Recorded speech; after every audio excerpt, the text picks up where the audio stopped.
All right. Well, welcome everybody to today's show. Thanks for tuning in. Thanks for joining us. I'm here with Michael. Hey. How's it going, Michael? Good. Good. Glad to be here. Yeah.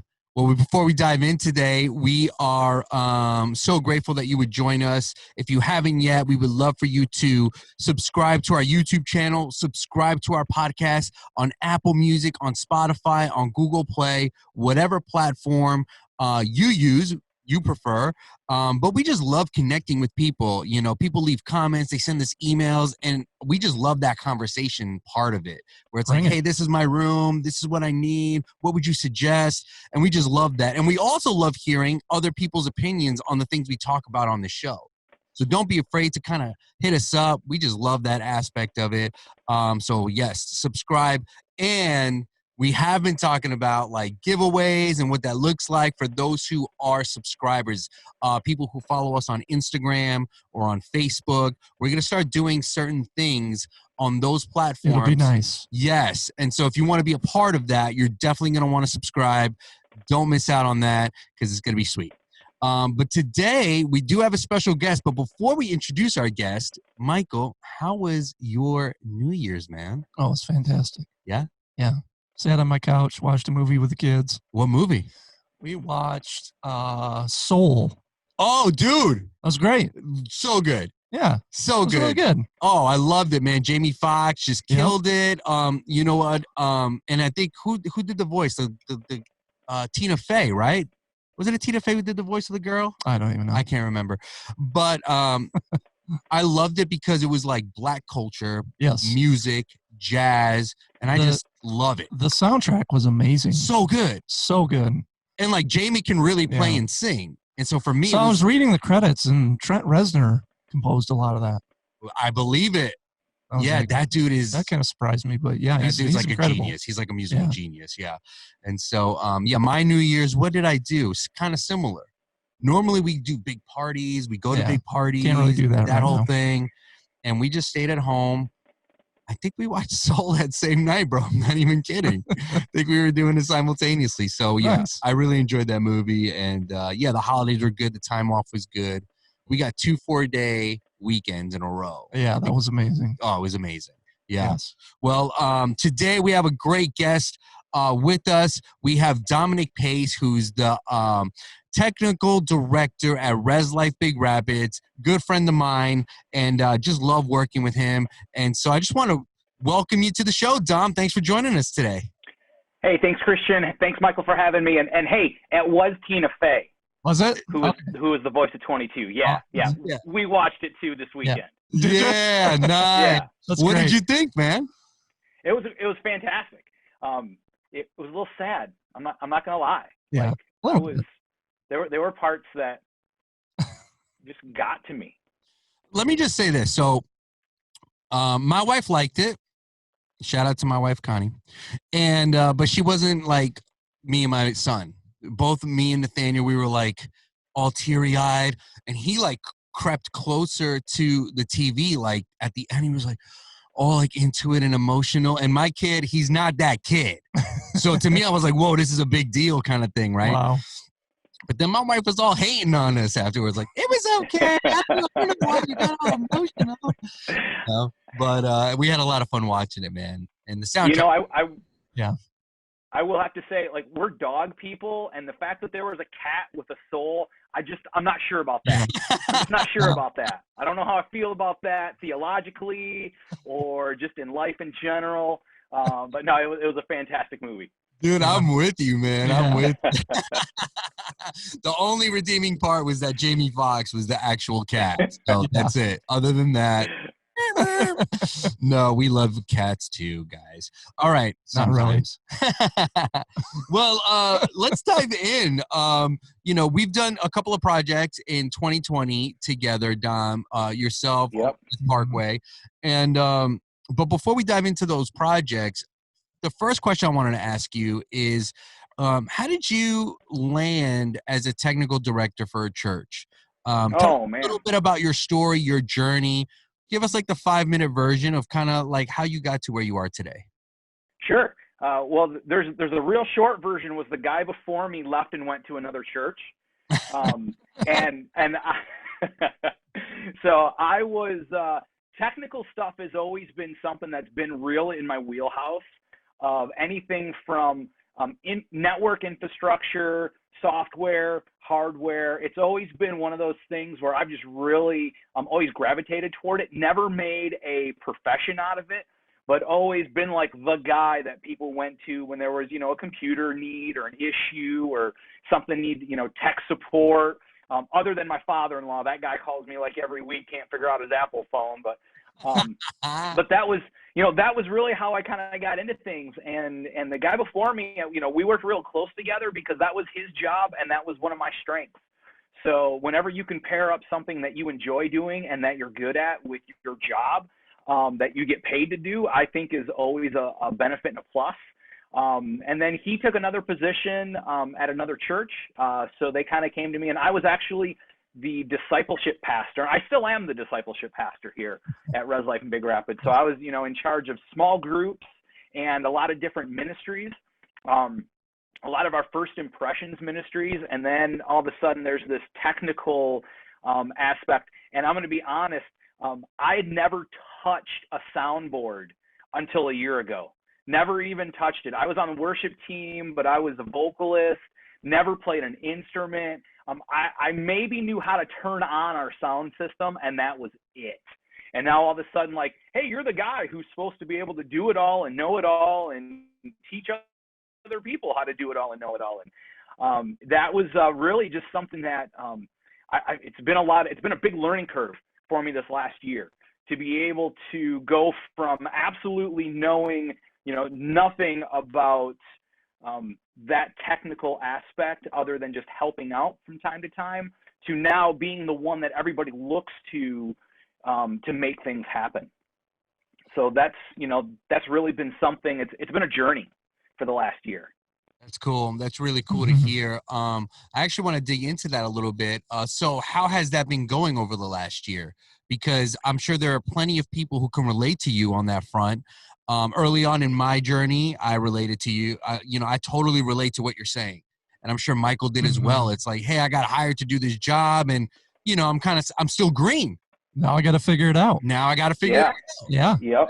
So how has the last year gone for you? Like, what are some of the revelations that, have come your way in regards to just technical ministry?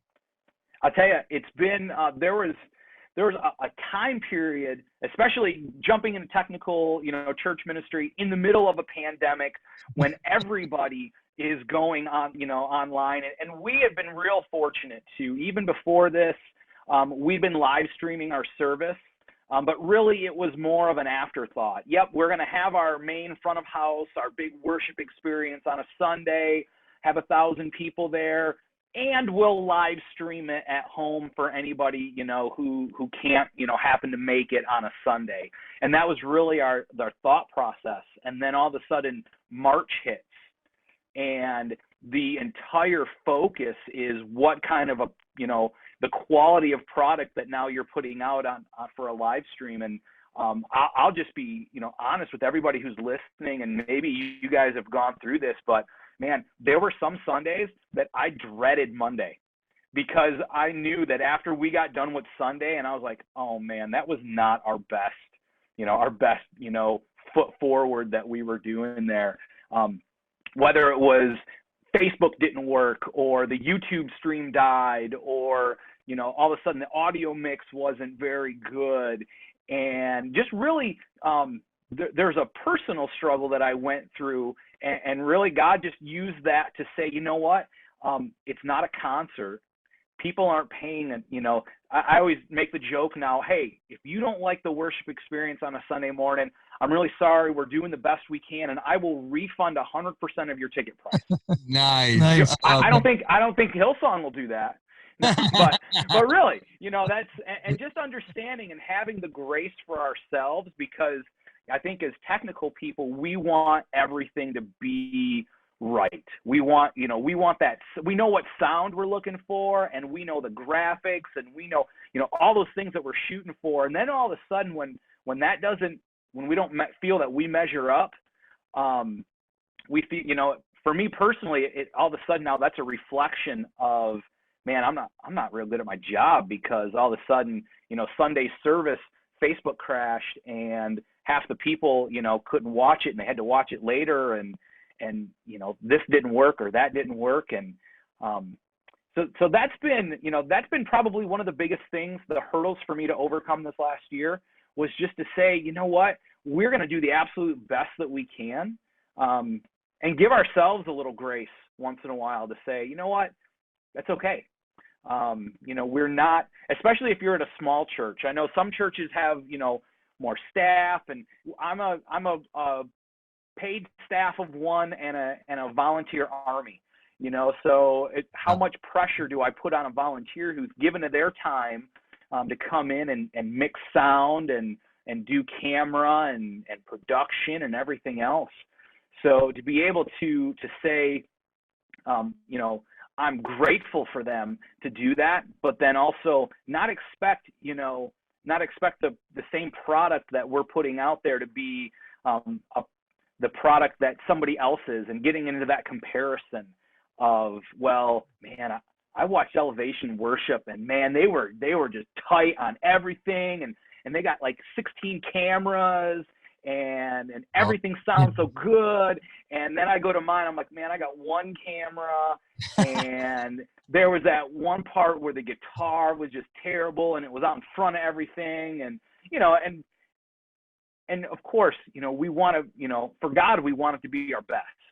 I never want to give God my second best, but also understanding that sometimes sufficient in the Bible is always a term that I look at and say, when we think of the word sufficient, it's just, it's more, I think of it as average, but yet when in the Bible, when they talk about sufficient, like that's God's grace is sufficient for me. I think it has a lot more gravitas when Paul uses it than when I use it.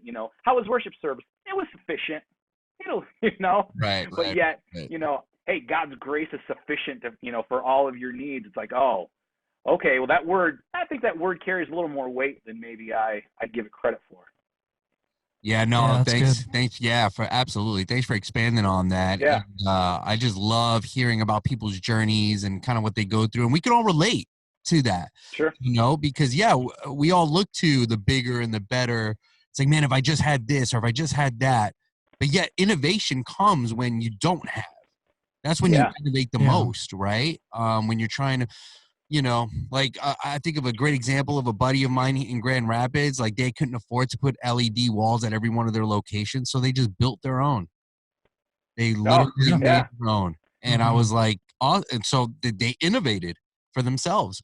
So that's awesome, man. It's really cool to hear about just your journey over the last year and how the small part that I played and just like helping you guys along in that as well.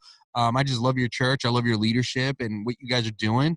And just seeing how gracious and graceful you've kind of gone through this last year has definitely been an example to a lot of people, just the public in general. And so yeah.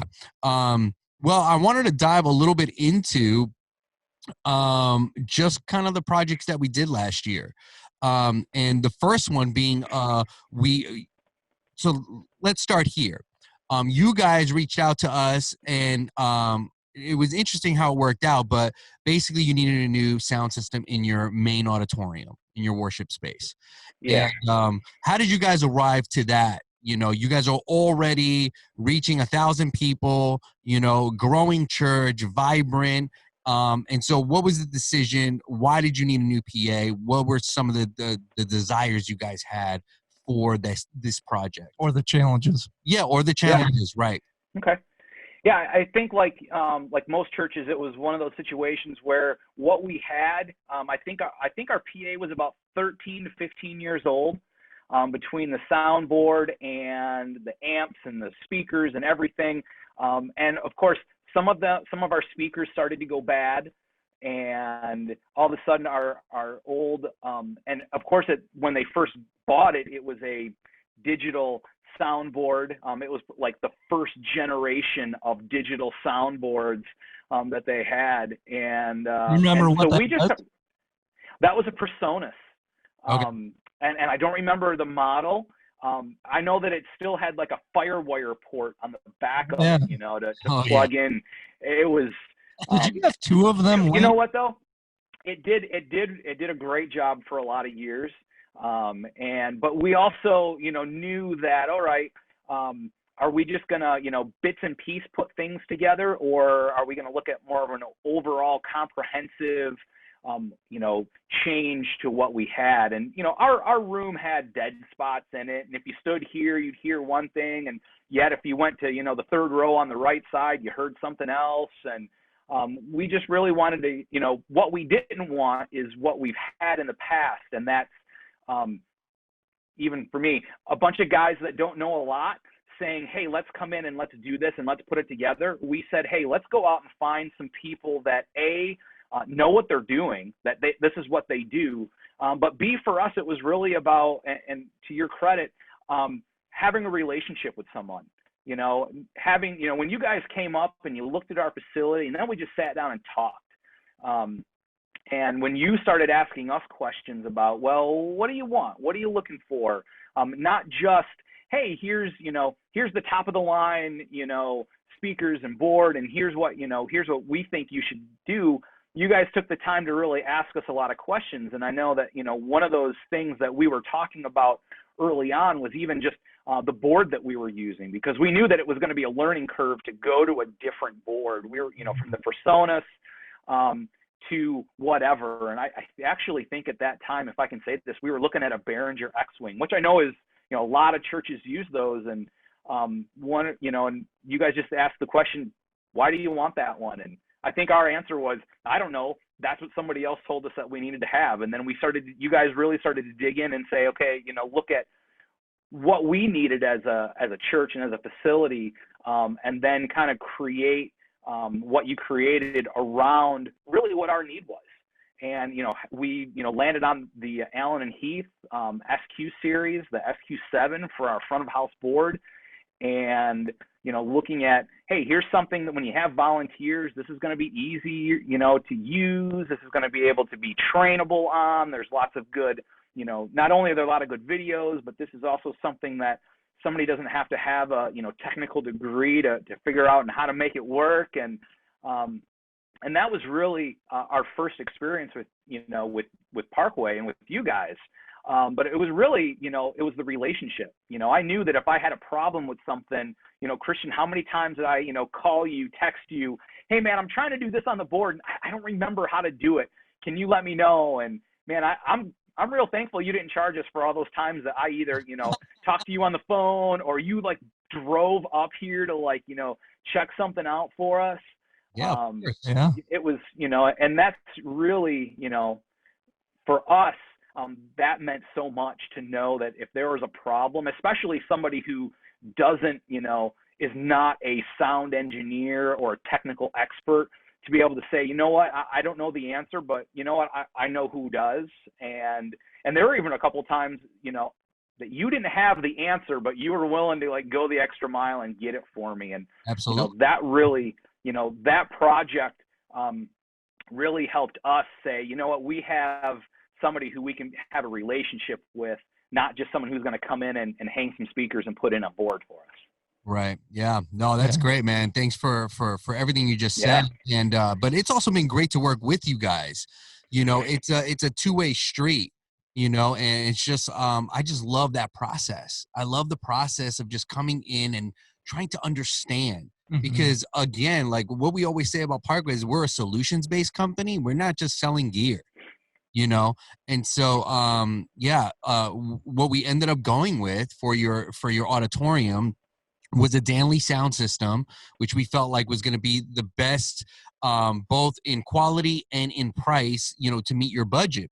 And so we ended up putting in 2 SH69 full range loudspeakers, and then 4 TH Mini 15 subs, right? So there's plenty of low end in that room, which again, you and I, Michael, we just always talk about. We're like, you have to have enough low end, right? You never want, I want to be able to say, I need to turn the low end down a little bit to find that sweet spot. I never want to be like, I need to push it so hard that it's like gonna break. It's got to match the SPL of your mains. Exactly. You know. Exactly. And so in addition, like you said, you know, obviously we went with the 20K4 processor amplifier made by Danley, and then we did the SQ7. And we went fully digital, got you the digital snake as well. And so, that process was really, really good. Michael, you were a part of that as well in designing it, helping put everything together. And then our team went up and kind of did their thing. But Michael, you want to speak a little bit into why we chose the speaker that we chose? Well, we rely on Danley quite a bit as a solution for a lot of clients. Mainly because they sound really good. They've got excellent modeling, and it's also price conscious. You know, it's not the price dollar of the top of the line. So we can still scratch those itches of medium to small churches, get them a great sound and PA, and still be relatively affordable. Absolutely, yeah, yeah. Absolutely. And we install Danley in all types of locations. All kinds. Yes. Whether it's a football stadium or a local church, like Danley has a solution that's going to accomplish what you need it to accomplish. And a shout out to them. They are a USA-based company. Heck yeah. Which I like to support personally. And they have great support. Just like you talking about the relationship that you have with us and we have with you. We have that with Danley. Yep. Like I've got several of the guys' phone numbers. If there's ever a problem, you know, if there's a problem with your system, you know, Danley takes care of you. Absolutely. They do. They really, really do. They've taken care of so many of our clients if something has ever had an issue. And shout outs to them for that. Yeah. Customer service, I mean, that's huge. That's huge, man. Yeah. Absolutely. Well, that's great. And so, whenever we install something or install a PA, specifically you and I, Michael, because we're both audio engineers, we're going to support that first weekend. We're going to be on site. We're going to help, right? Train. We're going to do as many trainings as we need to do in order to onboard your teams, onboard the staff, whoever we need to onboard. And that's something that we always do. And that's actually my favorite part. That's my favorite part too. It's actually the most, the part that we're most passionate about. Absolutely. Is that back end customer support. Like, hey, let's teach your guys how to mix, you know, let's show them basic principles that they can expand on and grow and get better and continue to, you know, take that foot forward a little bit. Yeah, absolutely. You know? Because, Dom, and I'm sure you experienced this, is like, how good can you get at something doing it once a month? Right? Absolutely, yeah. So it's getting those reps and all of that. And part of the reason why we went with the digital console and the SQ7 was the virtual soundcheck feature, which is great on the SQ7. Do you want to talk a little bit about that and how that maybe has benefited your team and how you've onboarded people and kind of how they've gotten more reps and what they've done? Absolutely. In fact, I can share with you about that just this week. One of our longest tenured sound engineers, he hasn't been back in church since October. His wife got COVID and she still had some complications. And he was the guy who, I mean, literally he was, hey, if I'm here on a Sunday, I want to be put to work. So he was mixing front of house probably easily 2 to 3 Sundays a month.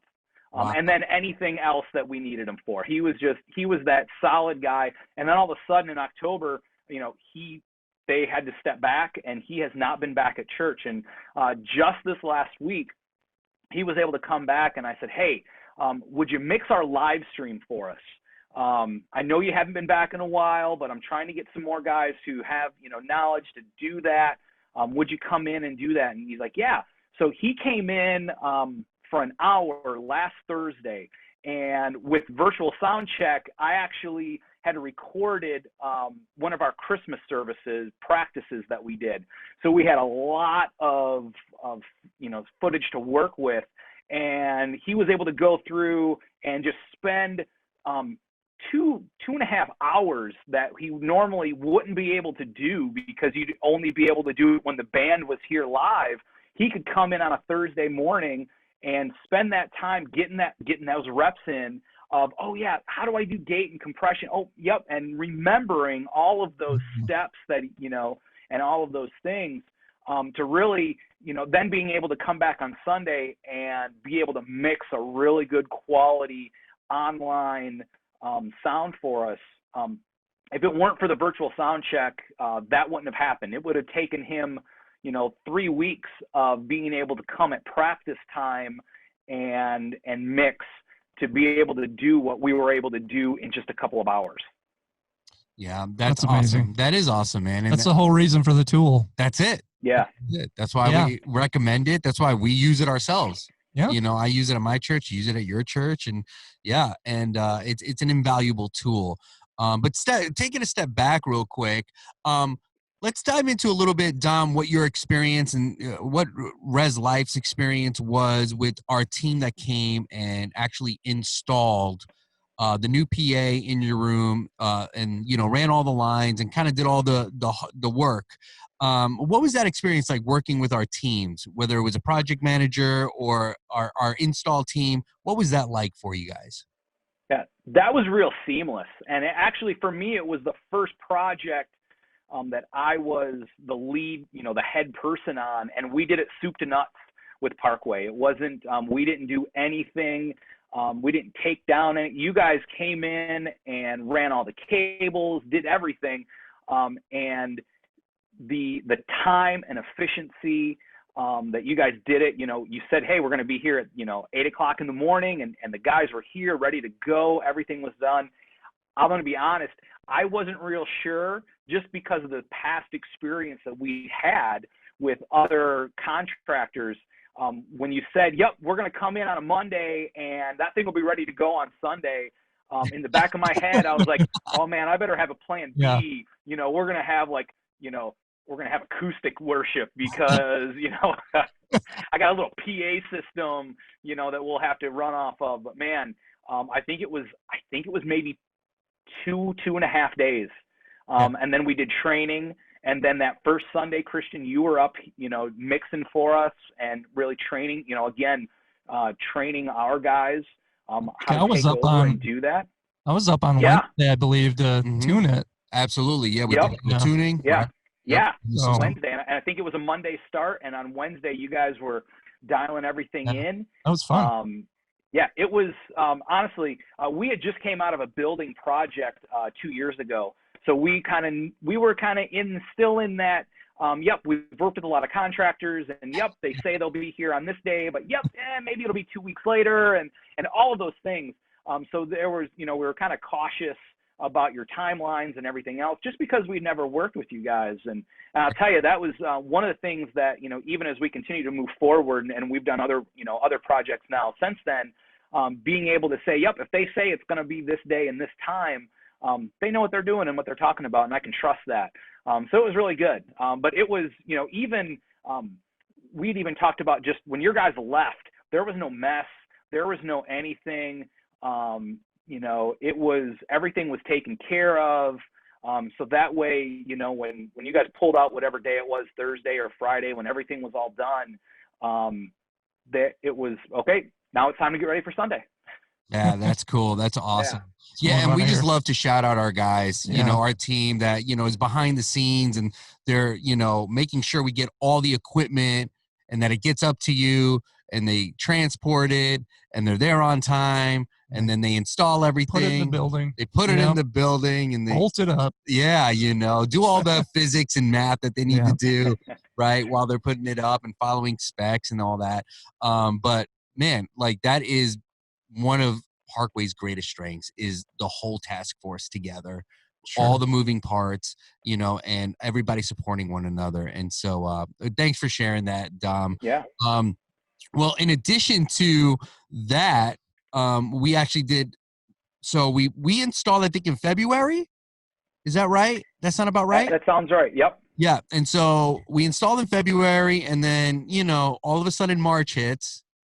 Right. So I'm getting phone calls. Right. Like, hey man, our live stream audio, like, what should we do? And, so we kind of went through that process of just chatting and trying some some solutions from your front of house console, right? We did do that. Mhm. We talked about different options, and then you guys eventually made the decision, hey, like we're just going to make the investment and we're going to get a separate console just for our live stream, which I think Yeah. is the best way to go. I agree. Right. Mhm. And so we ended up doing that, and we ended up putting in an Island and Heat SQ5 console along with some Yamaha speakers and also a Blackmagic television studio for just video and switching. And so tell us a little bit about that, because that was a little bit of a different project. You mentioned that the PA system that we put into your worship center, we came in and we did it all, you know, Yeah. but this was a little bit different, right? We were just trying to stay under budget. And so explain to us a little bit about how we approach that. Absolutely. Yeah. This was one of those projects where we knew we needed to do it, but yet we weren't sure, you know, back in, I think it was maybe March or whenever we started having the conversation, like every other church out there, it was, are we going to have money to pay bills? Are we going to have money to do this? We know we need to do it. So how can we maybe, where can we save? And because I had the experience in being able to, you know, run some of the cabling and things myself, we were able to, you know, save a little bit of the labor, you know, from on your guys' end. But really, we had a lot of conversations of, and a lot of it was me like sketching stuff on paper. Hey, I think that this format will work if we go, you know, running this SDI line here and this Cat6 here, and we're going to connect the two boards. And, you know, we had just a lot of conversations about finding out what the best fit for us was. And I remember you and I even going back and forth on, well, you know, the Blackmagic compared to other things as far as our video production, and knowing we already have a Blackmagic camera and being able to integrate those things. That really was just that process that we went through to get us to there was really helpful for me to understand then everything that we were doing.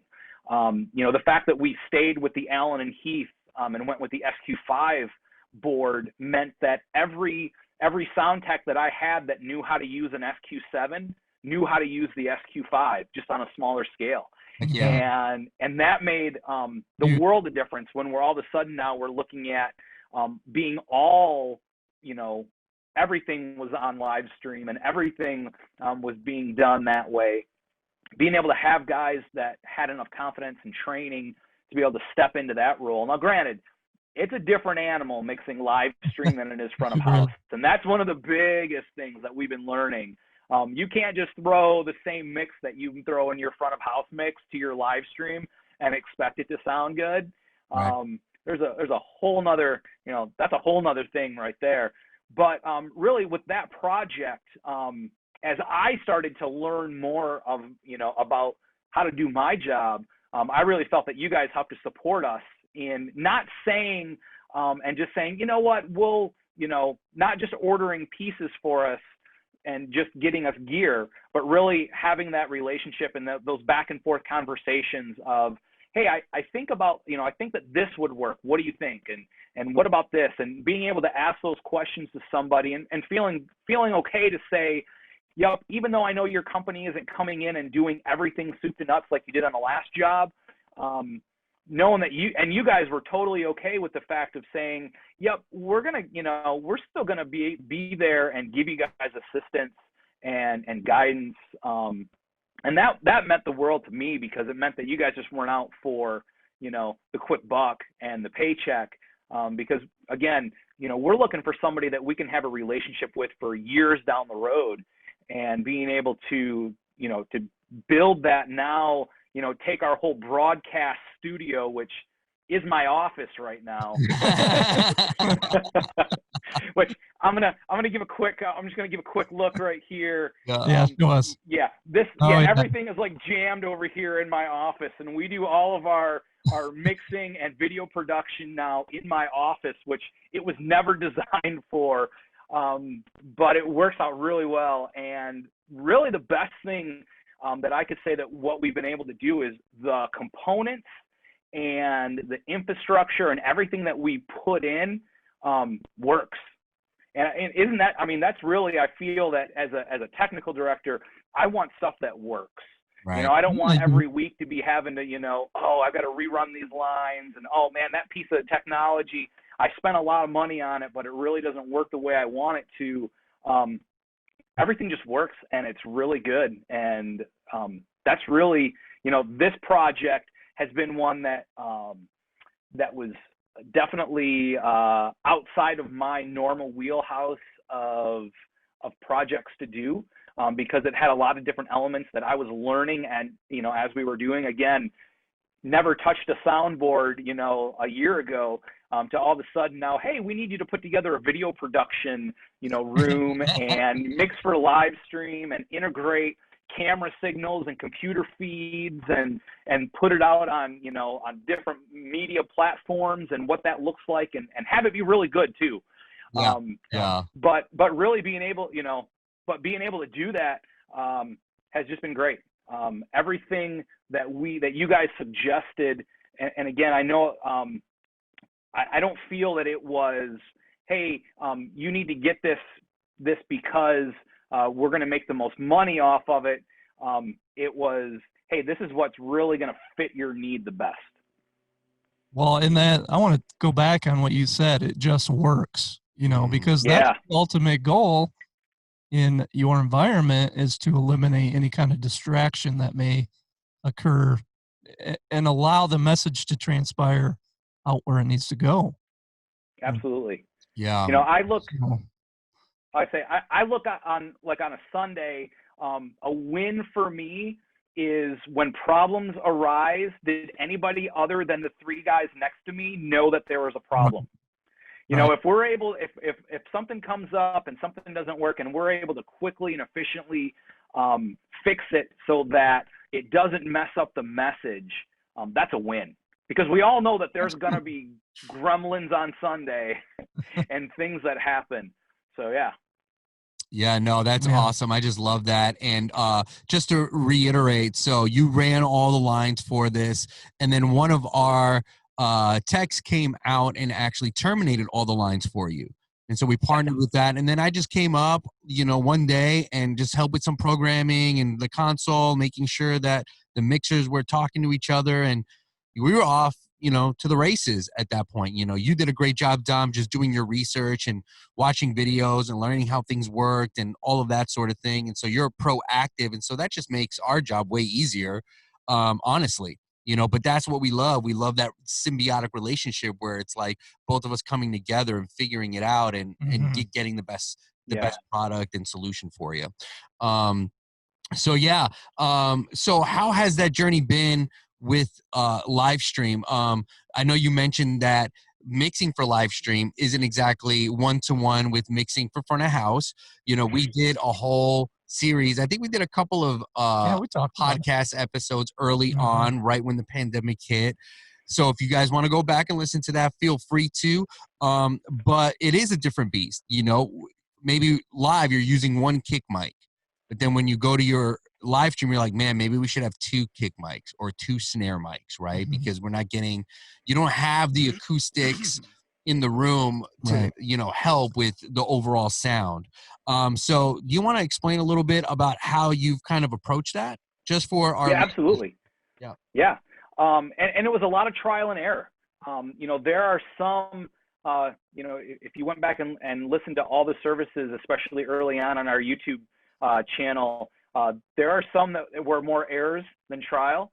But you know, really doing a lot of homework, and you know, and I love YouTube University, I call it.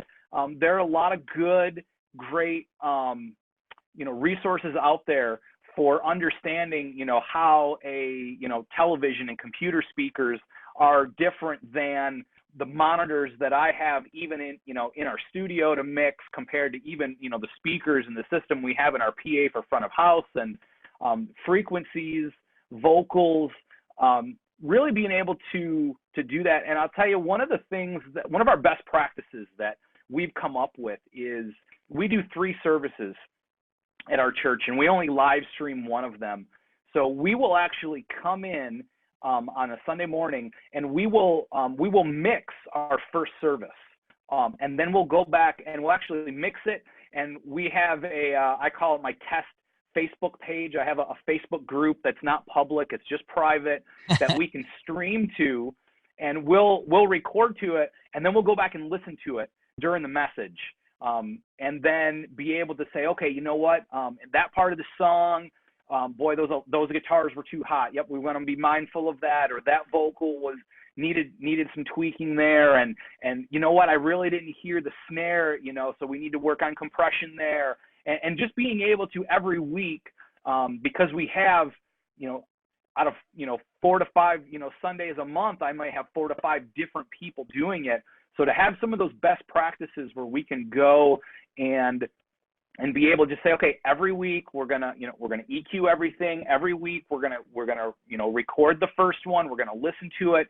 So that way, when we get to that service that we're actually live streaming, we've actually been able to go through and hopefully even out our tones and our sounds and our EQs, so that we're putting out the best product that we can. That's great advice. It is. It's a journey. And that's something you can do with virtual sound check too. Going back to that, any church that has virtual sound check can actually set up their own Facebook private and do a test stream. That's great advice. Absolutely. It's absolute great advice. Are you guys also running a Hilo? I couldn't remember. Are you running that? Yes. Yes. Yep, you are. We had a different encoder. And we had gone back and forth on whether or not we use a service, and we use Caster to be able to go to multiple platforms, so we can go to Facebook and YouTube simultaneously. But we do use the Hilo, and that actually it records for us. It encodes and sends our stream, and that again, that's been a product that is just works every time. When after the initial setup, I push one button on Sunday morning and it streams my service, it records my service right there, and I don't have to, it's kind of like, the old Ronco, food dehydrator. You set it and forget it, and then it's, and it's done. We don't have to worry about it. It's been a fantastic piece of hardware for us. That does have a scheduler built in too, that you could just set it up. Not even have to push the button. It does.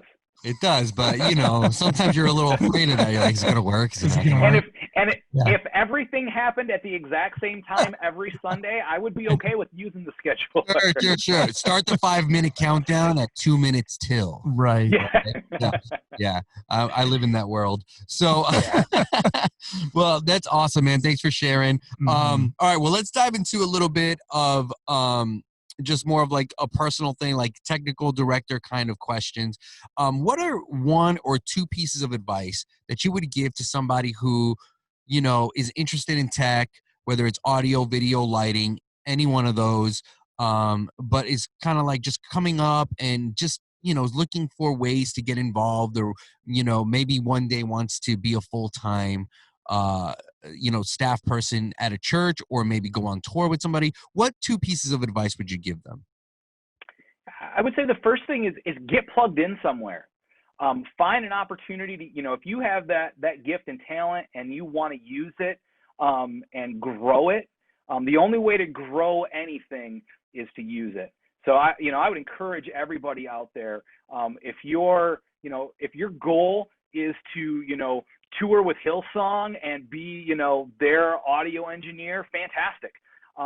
But you have to start somewhere, and it's that consistency of doing that. So I would encourage you, anyone who wants to, whether it's, man, I really would love to do lighting, or I really would, just go to wherever, if, whatever church you're at, and just say, hey, I guarantee this. No one has ever come to say, hey, I'd love to volunteer for your area, your ministry area. I've never said no to anyone. And that will, it's like, yes, please. Just get involved. And the second thing is be a sponge. We have, at our church, we have guys that have been mixing sound 15, 20 years. And, we're able to learn from each other. Now, I'm the guy that they come to when it's, hey, how do I, gating, how to, tell me how to make this board do the things I want it to do. But yet I'm looking to them and saying, oh man, hey, how'd you get that tone that way? Oh, I put extra compression on that person's voice because of this, and just really be a sponge and ask questions. Anybody who's out there doing this, you want to be able to share that with other people. And I don't know, no one who I've ever, worked with in this environment have I come upon and said, hey, can you give me a minute and just show me, why'd you do that? Why'd you do that thing right there? They've always been gracious and willing to share with me, what they're doing and why and the how. So don't be afraid to ask questions, because that's how we all learn, and that's how we share our craft. And I really do look, I look at what we do as an extension of the worship team. It's that board is my instrument. On a Sunday morning, I can make things sound really good or sound really bad. Same thing with lighting, and I tell all of our tech, whether and we've got guys that come in and they run, they'll run our monitors, and they'll be just, for us, monitors are the words on the screen on Sunday morning. If you're 3 seconds late on clicking that button, it throws off the entire, whatever the Holy Spirit's doing, it'll throw that off. So just having everybody understand that no matter what you're doing, you're engaging people in worship. And that's really what we want to do. So, being able to have that attitude, and all the way down the line, and let people see how everything is valuable and important, because they might just think, oh, I just push a button. Why is that important? And, having them understand that, man, what you're doing is so that person in the third row that's raising their hands is connecting with the worship leader and not being distracted by what's going on. There's an eternal mindset that we have that just it supersedes sometimes my little part in it. So yeah, I guess those two things of being able to do that and just be willing to go out and find a place to learn, and then just be a sponge. Ask people questions.